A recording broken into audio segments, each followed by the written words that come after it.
Hello, everybody. Welcome to the Buckeye Weekly Podcast. I'm Tony Gerdeman here, as always, with Tom or Tom. How's it going?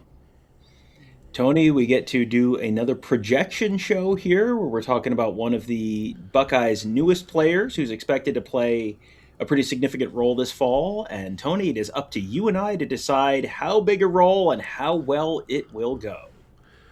It better go well, and it better be big. And we are talking about Earl Little, Jr., Florida State safety, transferred to Ohio State, began his career at Alabama, then went to Florida State, and is now an Ohio State Buckeye. And we've talked about him, either talking about him before he came to Ohio State as a possibility or talking about him after he came to Ohio State and how he was a probability at that point or a certainty. But now it's like, what should we expect from him? And you're talking about a guy who led Florida State in tackles last year with 76. Number two tackler had 48, just to give you an idea of his activity. Played safety, now projects to nickel for Ohio State. And Ryan Day on his radio show mentioned Earl Little, and here's what he said. Earl Little is somebody who really has a lot of versatility, which is great, similar to the way Caleb Downs was, where he could come down and play nickel. He could play safety, somebody that Brandon Ennis and the guys down in South Florida were very familiar with, so he's able to understand what the culture is and come in here. His dad was a tremendous player, and when you watch him play at Florida State, he was running and hitting. And Alabama, he was at Alabama with Caleb Downs as well. So there's some familiarity, and they asked Caleb Downs questions about him, and he spoke well about him as well, and he fits what Ohio State does. And these aren't all quotes. Just the first part of what I was saying was a Ryan Day quote. But that familiarity and that you're getting the sign off from existing players is I think the first sign that this will go okay, because they know who they're bringing in, and they also know what is expected from people who come in. So they can tell you whether, like, yeah, I think this guy will be okay, or yeah, I don't think it's going to work out, because there are plenty of possible transfers that didn't make it to Ohio State because they're just the feedback is like, yeah, I don't think it's going to work out. Well, we talk all the time about having someone who you're bringing back, and bringing back someone from last year's team is an advantage in some ways because you know what is this person like in the locker room, what is this person's work ethic like, what's their intelligence like in terms of being able to pick stuff up in the meetings and just take it right to the field and all that, all those kinds of things that make a big difference in terms of the culture, in terms of the productivity, all of that. That's not all that is stuff that's going to show up on film. So if you have people who you're bringing back, you know that for sure. If you have people like Kyle Parker, the wide receiver that Cortez Hankton coached at LSU, or you're bringing him in, it's basically an internal move. This is like one step removed from that, where guys who have been teammates with those guys in the past, whether in high school or in college, they're going to know, you're going to know what kind of a guy this is. You're going to know what kind of a teammate this is. You're going to know a lot about how quick of a learner they're going to be. That's, it's not quite as good as bringing in someone who personally, the coaching staff knows personally, but it's probably the next best step. And I think the key word there is versatility, where, yeah, he played safety at Florida State, but he has done, he has done a little bit of everything, and has done it at a couple relatively high level programs. I mean, you get picked, you're recruited by Nick Saban's Alabama. That's a pretty good first sort of marker there. And then you're a productive player in a major conference like the ACC. That's a pretty good marker there as well.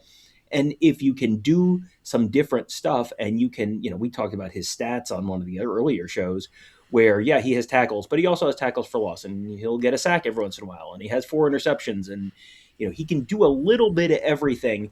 And that helps you both in terms of making sure all your bases are covered, but also helps you in terms of Matt Patricia being able to not have this guy is pigeonholed into just doing this one thing. It helps Matt Patricia be a little more flexible and unpredictable as a coordinator.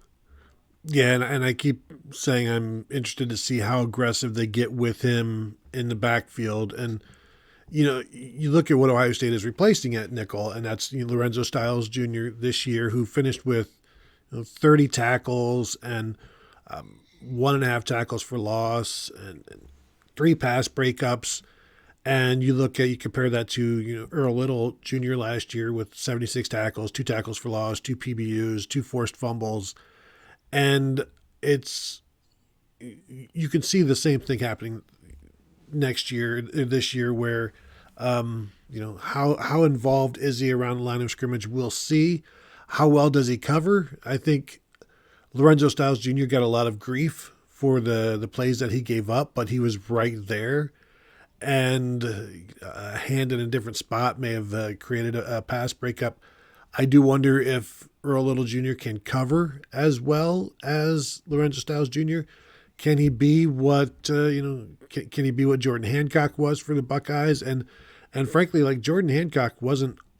He had more tackles than Lorenzo Styles, but I think they had the same number of tackles for loss, 1.5. He had many more pass breakups. Hancock did 8 pass breakups in 2024.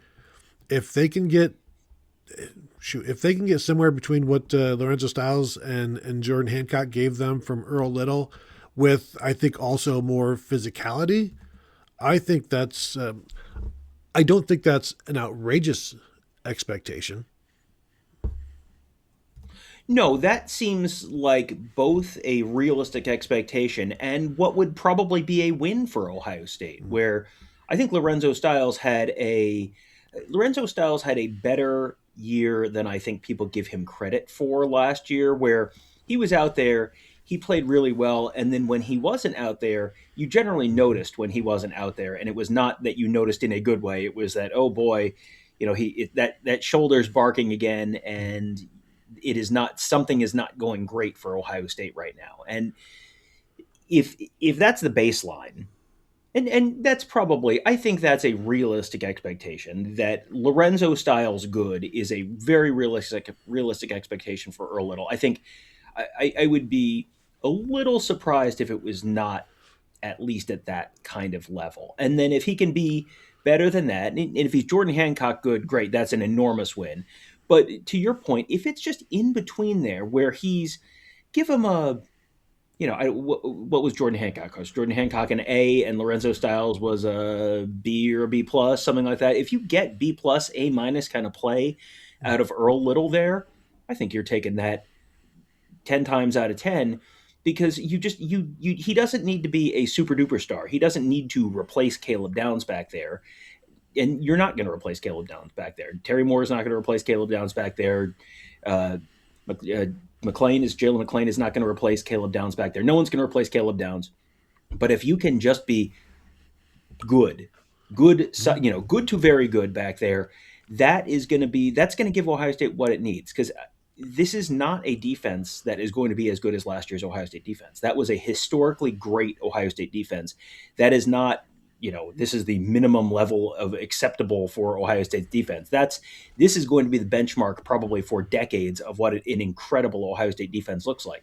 If they can get close to that this year, that's a win. And I think Earl Little can do his 1/11th to get them close to that this year. Yeah, and the good thing about him is he's not just playing nickel. We know he'll play deep safety just as Lorenzo Styles did. You don't have Caleb Downs there anymore, moving people around, saying, "I'm here now. You go play deep safety." But you've got players who can do some of those things, like Jalen McClain, kind of the poor man's version of him, and that's not an insult, I don't think, to say that. They'll probably try to get him more involved as well. And Earl Little can do a bunch of things. Terry Moore can do a bunch of things. So that's why I like this trio of safeties, is that they can move around, and they're not just one thing. They can do multiple things. And the other thing that Earl Little did last year, 4 interceptions. So he finds the football, and if you can get that out of a defense that won't be as good, that makes them better. And that eliminates a drive that they don't need to worry about then at that point. So there you go. Just some thoughts on what to expect this year from Earl Little Jr. Maybe, let's say, Tom, 45 tackles. No. 52 tackles, 3.5 tackles for loss, and a sack, 2 interceptions. Go ahead and write that down. Everybody write that down. And see me after class. And yes, this will all be on the test. So there you go. There's what to expect from Earl Little Jr. And if it doesn't happen, not my fault. I didn't sign him. Just remember that. That's the logo of the show. That's the slogan of the show. Ain't our fault. We didn't sign him. If you could, go ahead and hit that thumbs up. We'd appreciate that. Hit the bell to be notified and all of those good things. And 5-star rating and review on all of the audio side as well. Thank you all for tuning in. And we'll talk to you all later.